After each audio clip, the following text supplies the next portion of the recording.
कसो लागिरहेको दुधो तोला नगरकोट आएबाट भाइ बाधा त एकदम अन द स्पट नगरकोट आएर ठिकै लागेको छ यता राम्रो हिमालहरू नेपालको खास सम्पत्ति देख्न पाइएको छ यताबाट एकदमै प्रत्यक्ष आँखाले एकदमै कतिवटा हिमाल देखियो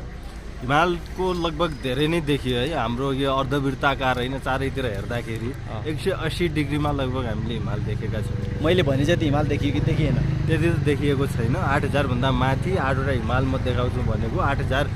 को एउटा पनि देखिएन कञ्चनजङ्घा र मनसलो मैले अहिले भर्खर के चाहिँ दुईटा मात्रै हो देखियो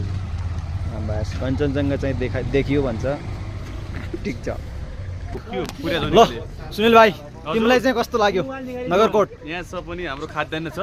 अनि खाद्यान्न खासमा नगरकोट भनेको चाहिँ रहेछ के कस्तो ठाउँ रहेछ खासमा 20 लाखसम्म तिर्न सक्ने अवस्था छ यहाँ आएर के भइहाल्यो भने पनि ठिकै छ त्यति साह्रो घाटा देखिँदैन मैले है मेरो विचारले 20 लाख चाहिँ कति मतलब कति दिनसम्म घुम्न पाइन्छ घुम्न घुम्न त त्यही हो अब 5 गतिको थियो भदौ 5 गति 20 गति आएर चाहिँ 15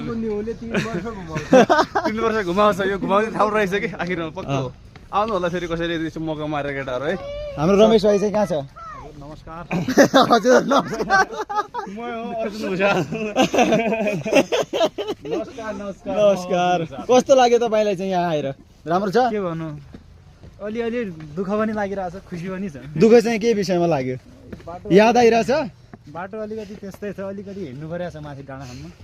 त्यसैको दुःख छ अरू त के छ त दुःख ए अरू चाहिँ सब ठिक छ अरू चाहिँ एभ्रिथिङ इज ओके होइन सबै एभ्रिथिङ ओके छैन कि ओकालो थियो मोड पनि थियो बाने तर त्यस्तो मोड थाहा थिएन कि गियर एक हालेको एक भन्दा तल हुँदा हुँदो रहेछ होइन बाइक नचढ्ने अवस्था के गाह्रो